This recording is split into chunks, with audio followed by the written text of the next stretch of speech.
Welcome to the Foreign Policy Week in Review with Daniel McAdams. Welcome, Daniel. It's good to have you again. Hi, Jay. Good to be back with you. Always good to talk to you about the latest and most important things that are going on in foreign policy. And we do want to take a look at, there's been a coup in Yemen, and I want to ask you about that. But, you know, as I was reading through some of this information again, I'm sort of cloudy in my own mind about the two major sects of Islam. You have the Shia and the Sunnis. Just for my own edification, perhaps you could help me understand a little bit. Which of the two are the majority? Is it the Sunnis? Yeah, Jay, it is. I think the Sunnis in the world make up about, I think, between 85 or so percent of all Shia, and they're the dominant strain in all of Asia, China, most of the Arab world. Really, the only countries where you have a Shia majority are in Iraq, which is one of the sources of the problems before, because Saddam was Sunni and he ruled over a majority Shia country. But Iraq, Iran, Bahrain, and Azerbaijan, those are the predominantly Shia countries. So the Shia are in a minority, and you know how a lot of these sectarian fights are. I think this one goes back to the 7th century, with the death of Muhammad, and they're always very bitterly fought. And so we're seeing a lot of that playing out in different parts of the Middle East right now, and certainly it's a big factor in, as you mentioned earlier, Yemen, Saudi Arabia, and the countries surrounding them. And there's really no major theological issues here. It's more to do with who would succeed Muhammad. Is that where this dispute arose? I believe so, Jay. I'm far from an expert on Islam by any stretch, but as I understand it, had to do with a succession struggle after the death of the Prophet Muhammad in their faith. And these fights can be pretty brutal. We had our own in Christianity, and fortunately, we solve them a little less violently these days. But when you're dealing with matters of faith, there is a lot of emotion involved. So it's there can be. As a matter of fact, it's sort of interesting, Daniel, because I was brought up in an Anabaptist faith. My parents were Mennonites, and it's my understanding that the Lutherans and maybe the Catholics executed Anabaptists back in the day. About the time of Martin Luther and all of that, when the big, this sort of transitional period in Christianity. So, I mean, I'm a Lutheran now, actually, and so it's sort of interesting that, I don't think there's, thankfully, that kind of... You went over to the other side. Well, it wasn't because I was afraid of being persecuted, although I can remember as a non-resistant person during the Vietnam War, the church that I was still a young man brought up in, had us, we were we were really conscientious objectors during Vietnam, and I do remember that there was some name calling earlier when I was younger. I can remember as a young fella when the neighbor kids would sort of mock us because he said, "Your father didn't fight in the Second World War," so we felt like a little bit like second-class citizens, like we didn't belong because we took a passive view of things. But in any event, getting back to this issue of Shia versus Sunnis, I mean, it is obviously a major conflict between them. I'm wondering sometimes, though, which side the United States is on. We seem to be on whichever side suits us at the moment, right? Well, I think so, and I think there is this notion of, all versus all. If you remember in the Iran-Iraq war, the U.S. Was arming and supporting one side, and when they got too strong, would switch sides and boost the other side until, it's a sort of a strategy of let them all kill each other, it seems like. And that's, I think Israel to a degree has that policy in the Middle East now, probably following the U.S. lead. So I don't think the U.S. Has one particular side that it takes, although if you look at the U.S. position against Iran, which is a Shia country, I wouldn't necessarily say it's based in sectarian preferences, but the U.S. has certainly singled out Iran for a lot of for a lot of its foreign policy. Mm-hmm. Yeah. Well, if I guess maybe if they're picking a side, they'd pick the one that's 85%. That'd be the Sunnis, and let the minority 15% Shia or whatever. But anyway, we supported Saddam for a while, and he was a Sunni managing. He was a minority Sunni in a Shia country, as you pointed out. So Yes, it's to exactly. me, it's just terribly confusing. What is all this about? And I just wanted to clarify a couple of those things in my own mind, Daniel, because as I look at the one of the articles that you'd like to talk about, and I'd like to hear about, is this thing in Yemen, because once again, this whole conflict comes into play. But talk to us about what happened in Yemen last week, and what is the significance of that? Well, I think one of the things that's interesting, and for our preference, I would point out, and I think you would agree, that this is just another great example of the failures of U.S. interventionism. Sure. If you back up a little bit in Yemen, back to 2011, when we had this wonderful Arab Spring that was supposed to liberate the region and have democracy break out all over the place, there was a coup at the time against the longtime leader in Yemen, Saleh was his name, and I think it was his deputy then emerged. I think Saleh was injured in a bombing or something, Mm-hmm. and his deputy emerged and took over. And this was the Great Arab Spring. This was the great, with of course with U.S. backing, the Great Transition in Yemen, and the U.S. had of course backed this new leader, who was just deposed over the weekend. I had backed him for several years because he had been considered a partner in the global war on terror. He had been the one who allowed the United States to conduct a series of drone strikes, an ongoing series of drone strikes over his own territory, which has killed a lot of civilians as Mm-hmm. well. And but in a speech not very long ago, President Obama, when he announced the plan to take on ISIS, he cited Yemen as one example of a very successful U.S. anti-terrorist policy. So just a few months ago, this was cited as the U.S. model, and now the whole place is blown apart. A Shia insurgency, and the Shia, I think, are just under half the population in Yemen. A Shia insurgency back in, I believe, in September, had marched on the capital and essentially ground things to a halt. And just this past week, they had surrounded the presidential palace, and the president just yesterday, I believe, resigned his office.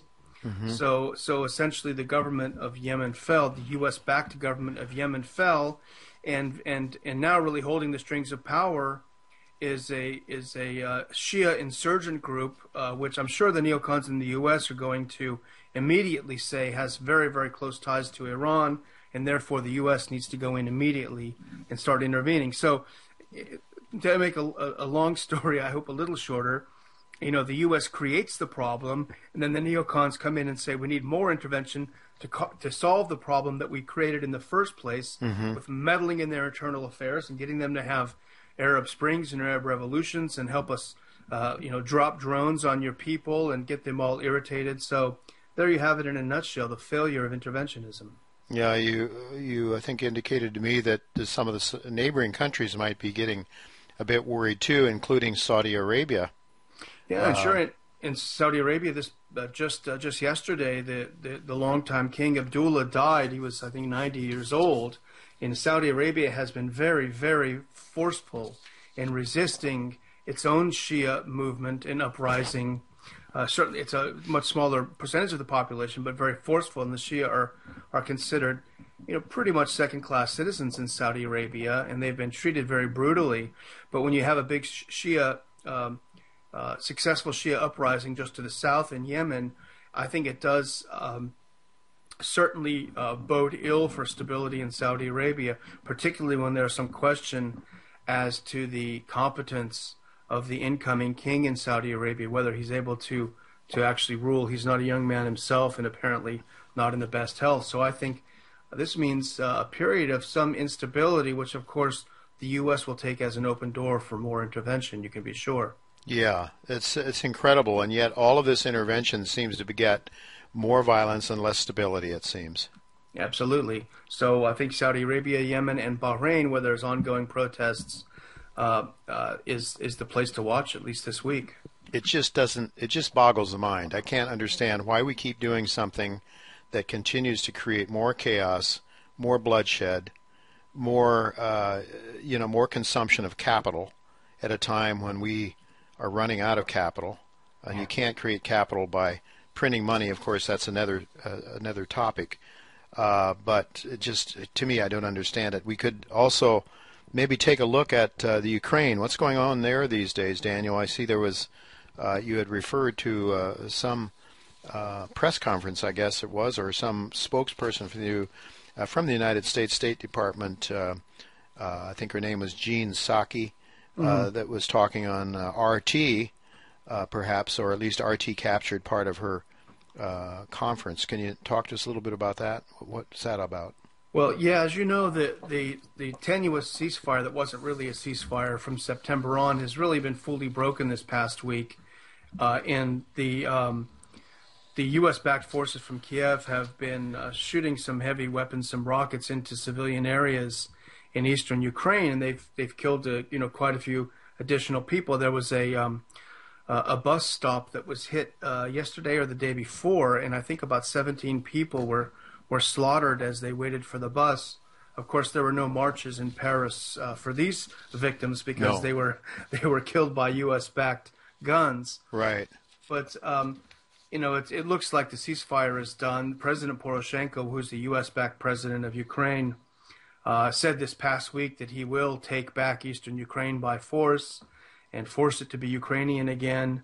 So pretty strong words. The U.S. government has announced this week that it would send U.S. troops to Ukraine to start training the Ukrainian military. Oh, there we go again. That's the big news. And this is really another example of the U.S. speaking out of both sides of his mouth, because the U.S. is claiming now that there are thousands more Russian troops entering Ukraine with heavy equipment, tanks, rocket launchers, and this sort of thing. All of this for which they've provided zero evidence. They've provided no satellite photos or evidence for these claims, but we're supposed to believe how horrible it is that Russia is involved in this unrest next door, and how they have no right. But then on the other side of the mouth, the U.S. announces that it's sending in its own military, and it's sending in its own military equipment to help its side in the conflict. So it's just a hypocrisy. So if it's wrong for Russia to do it, why is it okay for Washington to do it? Well, here's the thing, Daniel. When you said no satellite evidence, I'm an old guy. I've been around. I was around a young man during the Cuban Missile Crisis, and I remember very clearly seeing satellite images and satellite pictures. It was shown on television to show that supposedly that the Soviets were taking the missiles out of Cuba after Kennedy stared down the Russians, the USSR. You would think at that time, when there were far fewer satellites in the air, they could do it then. Why do you suppose we're not given evidence of all of these things that are supposedly going on? You go back to the crash of the airline that went over the Ukraine. There was satellite stuff available, you would think. My goodness, we got satellites everywhere now. Why are we never given any of this evidence? It's just sort of a trust us. I'm from the government and I'm here to help you, I guess. Yeah. It's interesting. A very astute reader of the Ron Paul Institute stuff, Brian, I won't say his last name because I didn't have his permission. He sent me a very interesting email and raised a great point. I don't know if you noticed, but this Boko Haram, this extremist group operating in Africa, has just worked its way through a bunch of villages in Nigeria, massacring thousands of people. Total lunatics. But we have this incredibly precise and concise satellite imagery down to the homes that these guys have gone through and destroyed. Yeah. And this fellow made the good point. If there are so many of these huge, heavy military weapons, including all of these tanks, going into Ukraine from Russia, why don't we have similar satellite photographs available? Yeah. So just to prove it. I mean, you can see the level of detail that's available with these satellites. Sure. Why not Why not prove? And I think I've said on your show before, Jay, I'm certainly willing to believe it's possible. It is their next door neighbor, and they probably feel they have an interest in the outcome. But the U.S. simply provides no evidence that that's for the its case. claims. Yeah. Yeah, exactly. Yeah. Yeah, at a time when you supposedly can, catch the image of a quarter on a sidewalk from outer space or from a satellite, so far above the Earth, and you can't create, we didn't have that kind of technology during the Cuban Missile Crisis, but our government gave us evidence that there was something there, or at least they purported to be evident. We didn't know for sure because the missiles were covered by tarpaulins, so who knows for sure if the missiles are ever taken out of Cuba, but we were told they were, and the government seemed to be trying to give us some evidence. Here it seems as though our government just simply says, hey, I'm telling you, do you doubt me? I'm the government. Yeah. And of course, there's no reason whatsoever, Daniel, for us to ever doubt our government, right?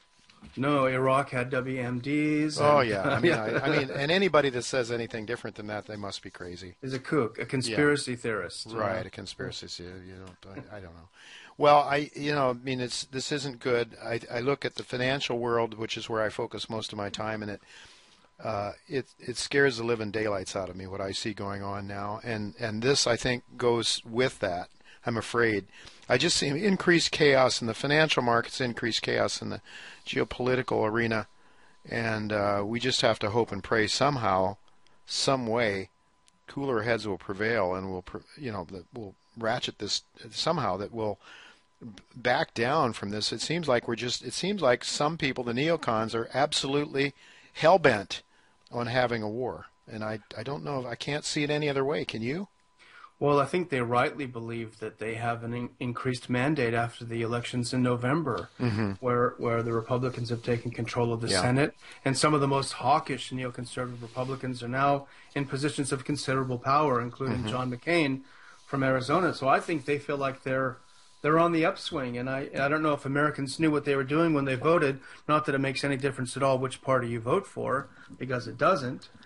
Because, as a matter of fact, Hillary Clinton said this last week, we need to be doing more to help Ukraine. We need to send more military stuff over there. Right. So there's the Democrats. There's the opposition party. Right. So there is no difference between the two parties, basically on the really big issues. And, of course, mandate makes right, I guess. By that, by that measure, then Hitler was right. And other dictators have been right because the people wanted it. Yeah. And anyway, I want to thank you again, Daniel. Anything else you'd like to add today before we conclude our discussion for this week? Well, I think one other thing we had on the site, just really briefly, and it's just to be filed in the wow, how shocking category. Yeah. One of the first things Congress did when it came into session now after the attacks in Paris is to pass more legislation calling for increased U.S. military presence overseas to fight terror. So, and again, that whole thing in Paris, there's some questions about it that our government doesn't seem to be interested in answering. Potential false flags. Potential, I underscore the word potential.